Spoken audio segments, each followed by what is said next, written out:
Varicose veins కి సరైన చికిత్స కోసం సంప్రదించండి ఎవిస్ హాస్పిటల్. మెయిల్ డామినేషన్ ఎక్కువ ఉంది కాబట్టి ఆ టైంలోనే శుభ్రంగా ఇండస్ట్రీలో శెల్వా గారిని మీరు పట్టారా, మీరు శెల్వా గారిని పట్టారా? ఫస్ట్ ఇయర్ లో 91 లో ఫస్ట్ సినిమాలో ఫస్ట్ షెడ్యూల్ లోనే మా ఆయన పడిపోయారు. ఓ, ఆయన పడిపోయారు.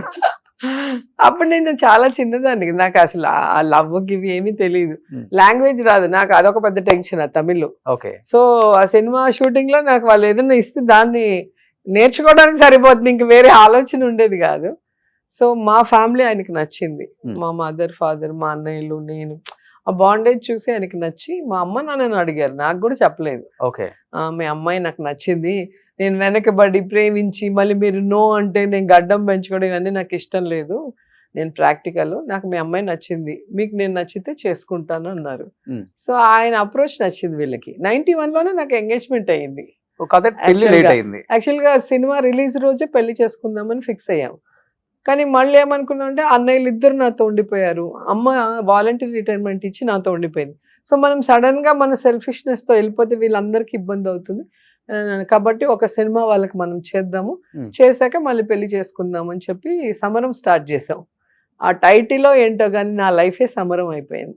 యాక్సిడెంట్ల మీద యాక్సిడెంట్లు, నాకు తల యాక్సిడెంట్ అయింది, కాలు యాక్సిడెంట్ అయింది. ఓకే. సో చాలా రోజులు సినిమా 1 year అయిపోయింది కదా. సో అప్పులు అయిపోయి సెట్స్ అన్ని అట్లే ఉండిపోయినాయి కదా, తీయలేక వేయలేక. ఆ రిలీజ్ లోపల బాగా ఇబ్బంది అయింది.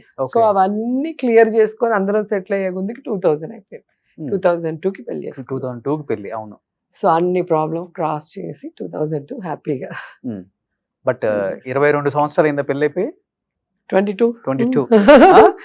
సో 11 ఏళ్ళు లవ్, తర్వాత 22 ఏళ్ళ పెళ్లి, 33 years. 33 years.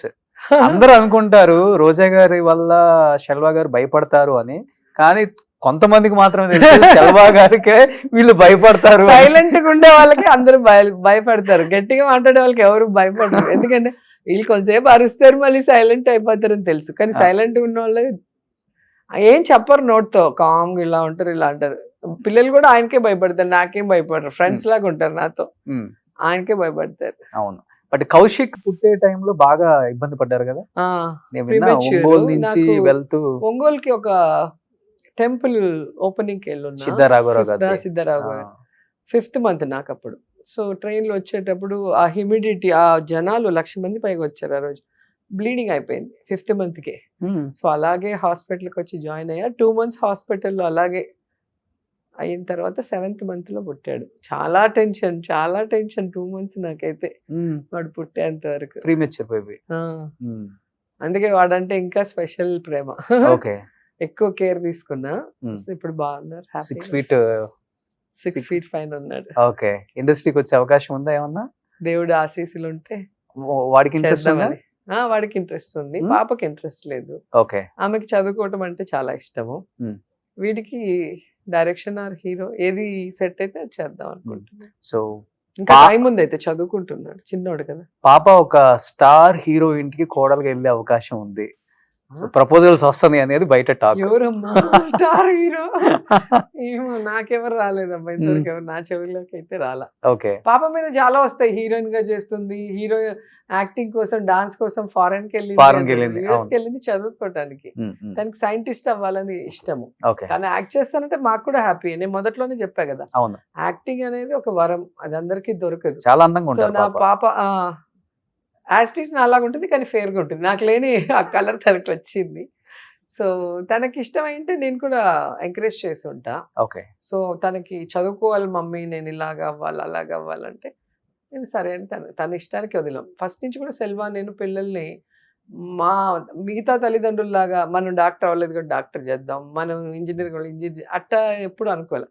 వాళ్ళకి ఏం నచ్చిందో అది కరెక్టా కాదా చూసి ఆ వేలో మేము సపోర్ట్ చేసి ముందుకు పంపిస్తాం. సో మీలాగా ఇండిపెండెంట్ ఉమెన్ కదా తను కూడా? చాలా మెచ్యూర్డ్ గా ఉంటుంది, హెల్పింగ్ నేచర్, చాలా మంది పిల్లల్ని చదివిస్తుంది, చాలా సోషల్ సర్వీస్ యాక్టివిటీస్ ఎప్పటి నుంచో చేస్తుంది, చిన్న ఏజ్ నుంచే. ఒకసారి బై బర్త్ వచ్చింది, నేను చెప్పింది కూడా కాదు తనకి, తన ఇష్టంగా తనే చేస్తుంది. ఇంట్లో ఇన్ని మెడల్స్ ఉన్నాయి, మొత్తం రూమ్ అంతా ఇంకా ప్లేస్ సరిపోవట్లేదు, ఇప్పుడు కంటిన్యూ వస్తూనే ఉన్నాయి. ఆ, ఇప్పుడు 2-3 days లో నైజీరియా కూడా వెళ్తుంది, అవార్డు వచ్చింది. ఓకే. సో అన్ని చదువులో కానీ సర్వీస్లో కానీ ఇలా అన్నిట్లో కూడా తను ఇప్పుడు కొత్తగా ఇటలీ లాంగ్వేజ్ నేర్చుకుంది, ఓపెరా వాయిస్ నేర్చుకుంటుంది. ఉమ్, మొన్న హాలిడేస్ 2 months వెళ్ళింది కదా, నేను Okay. కూడా వెళ్ళా. ఆ, వైరల్ అయింది కదా ఒక రోజా గారి డ్రెస్, రోజా గారి డ్రెస్ బాగా వైరల్ అయింది నిజంగానే. ఆ? ఆ? అంటే వాళ్ళు చేసే వాళ్ళకి వాళ్ళ పార్టీ నాయకుల కోడళ్ళు పెళ్ళాలు వేసుకునే డ్రెస్సులు కనిపివు, ఆ, నా మీదే ఉంటుంది వాళ్ళకి. అంటే మనని ఎంత అభిమానిస్తున్నారు, ఎంత ఫాలో చేస్తున్నారు అనేది ఇక్కడ ఆలోచించాలి మనం. శత్రువులు ఎక్కువే మీకు అయితే. హ్యాపీయే కదా, ఆ? వాళ్ళు ఉంటేనే మనకు కూడా ఒక కిక్ వస్తుందా? కిక్ ఉంటుంది, బెటర్ గా చేయడానికి ఉంటుంది కదా, ఆ, లైఫ్ లో సక్సెస్ అవడానికి. ఓకే. అందరు బాగుంది బాగుంది అంటే అయిపోతుంది అంతే. ఉమ్, ఉమ్, ఉమ్. ఎవరైనా కాదన్నప్పుడే కదా మనం అవునని ప్రూవ్ చేసుకోవడానికి ఇంకొంచెం కష్టపడి పనిచేస్తాము. అంటే గట్టి ఎదురు దెబ్బలు తగిలిన తర్వాత ఏదైనా కానీ ఛాలెంజింగ్ గా తీసుకుంటున్నారుగా. ఇప్పుడు నాటు తెలియదు అనుకుంటా ఎప్పుడైనా ఛాలెంజింగ్ ఫస్ట్ నుంచి కూడా. అవునా? ఓకే. అలా ఉన్నా కాబట్టి ఇంత దూరం వచ్చా. ఉమ్, లేకపోతే ఫస్ట్ ఫిల్మ్ ఫ్లాప్ అయినప్పుడు ప్రేమ తపస్సు ఇంటికి పోయి ఉండాలి, ఫస్ట్ సారి ఎమ్మెల్యే ఓడిపోయినప్పుడు ఇంటికి వెళ్ళిపోవాలి. ఉమ్, అది నా చేతుల్లో లేదు కదా, ఎవరో చేసిన దానికి నా మీద బ్లేమ్ చేస్తే ఫెయిల్యూర్ అంటే నేను ఒప్పుకోను. ఓకే. నేను కష్టపడి నేనేంటో ప్రూవ్ చేసుకొని నా మీద నమ్మకంతో ప్రజలు ఓడించినా గెలిపించినా రిసీవ్ చేసుకోవాలి. ఉమ్, ఉమ్, ఉమ్. సో అలా వర్క్ చేసుకుంటూ వచ్చాను, మళ్ళీ గెలిచాను. బట్ అప్పుడు చూసిన రోజా గారిని ఇప్పుడు రాజకీయాల్లోకి వచ్చిన రోజా గారిని చూస్తుంటే మేము చూడలేదు కాబట్టి అప్పుడు ఎలా ఉంటారో ఇప్పుడు వీళ్ళు చెప్తుంటే వింటమే. బట్ ఎప్పుడన్నా వాళ్ళు తారసపడినట్టు ఎప్పుడన్నా ఎదురు పడినప్పుడు వెంకటేష్ గారు, నాగార్జున గారు, బాలకృష్ణ అందరూ గారు అంత బాగుంటారు. అసలు అబ్బా, వాళ్ళ రియాక్షన్ బాలయ్య గారు ఏంటి? అయితే నేను పరిగెత్తాలి, రోజా ఎలా ఉన్నావు అంటారు. అసలు అసెంబ్లీలో కూడా ఆ, అందరూ ఇలా చూస్తారు మా ఇద్దరిని, ఏంట్రా వీళ్ళిద్దరు వేరే వేరే పార్టీ కొట్టుకుంటారు అనుకుంటే ఇలా మాట్లాడుకుంటున్నారని. ఆ, ఆయన చాలా అభిమానంగా ఉండేవాళ్ళు ఫస్ట్ మ్, నుంచి కూడా. ఎప్పుడూ అంటారు, దేవుడు నీకు మంచి ఫీచర్స్ ఇచ్చారు, నోస్, ఐస్, స్మైల్, అసలు ఆ క్వీన్ గెటప్ లో ఎంత బాగుంటావు అని భైరవ దీపం అవును, చేసేటప్పుడు అవును, నాకు ఒక్కదానికే స్క్రీన్ టెస్ట్ చేయలేదు. ఓ, అందరికి బాలకృష్ణ గారికి రంభా స్పెషల్ సాంగ్ చేసిన అందరికి స్క్రీన్ టెస్ట్ చేశారు, నాకు మాత్రం చేయలేదు. ఓకే. సో ఆయన ఎప్పుడూ చెప్తూ ఉంటారు, ఉమ్, నీకు గెటప్ కి భలే ఉంటావు నువ్వు అని చెప్పేసి. ఉమ్, మళ్ళీ దాంట్లో అన్నమయ్యలో కూడా అందుకే తీసుకున్నారు, మోహన్ బాబు గారి అవును, పక్కన అవును, అవును. క్వీన్ క్యారెక్టర్ కి. ఉమ్, ఉమ్, అట్లా ఎక్కడ క్వీన్ ఉన్నా నేనే మళ్ళీ అన్నిట్లో కూడా ఉమ్, ఉమ్. అలా చేయటం సో జరిగింది. ఇండస్ట్రీకి ఎలానో ఇప్పుడు మళ్ళీ వస్తున్నారు కాబట్టి. వెంకటేష్ గారిని నేను మినిస్టర్ అయినప్పుడు చూసాను, యూ డిజర్వ్ ఇట్ అన్నారు.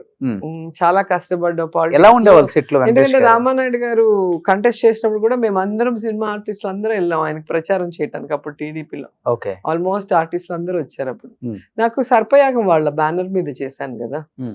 సో అప్పటి నుంచి వాళ్ళతో పరిచయం ఉంది. సో ఆయన ఎప్పుడు చూసినా కూడా చాలా మంచిగా మాట్లాడతారు వెంకటేష్ గారు. ఎలా ఉండేవాళ్ళు సెట్ లో అసలుకి? రోజా గారు, వెంకటేష్ గారు కాంబినేషన్స్ అంటే ఆయన అంత జోవియల్ గా అయితే ఈ కలగల బాలకృష్ణ గారు లాగా ఉంటారు. బాలకృష్ణ అయితే ఇంకా ఎక్కడున్న వాళ్ళందరినీ పిలుచుకొని కూర్చోబెట్టి ఇంకా కబుర్లు, పాటలు, పద్యాలన్నీ చేస్తారు. Hmm. వెంకటేశ్వర్ గారు కొంచెం ఏమంటే ఇట్లా కూర్చున్నప్పుడు మాట్లాడటమే తప్ప మళ్ళీ అంత పిలిచి అందరినీ కూర్చోబెట్టి మాట్లాడేంత ఉండదు. సో కొంచెం రిజర్వ్డ్ గానే ఉంటారు. Hmm. ఇంకా నాగార్జున గారు అంటే అందరికీ క్రేజ్, అందరు హీరోయిన్లు నాగార్జున గారు ఎక్కడ కూర్చున్నారో ఎత్తుక్కుంటే వెళ్ళి ఆయన పక్కన కూర్చొని మాట్లాడతారు. ఆయన అంటే ఎందుకో అందరు హీరోయిన్స్ కి బాగా ఇష్టం. ఉమ్, అండ్ ఆయన కూడా చాలా డిగ్నిఫైడ్ గా ఎవరిని హట్ చేయరు.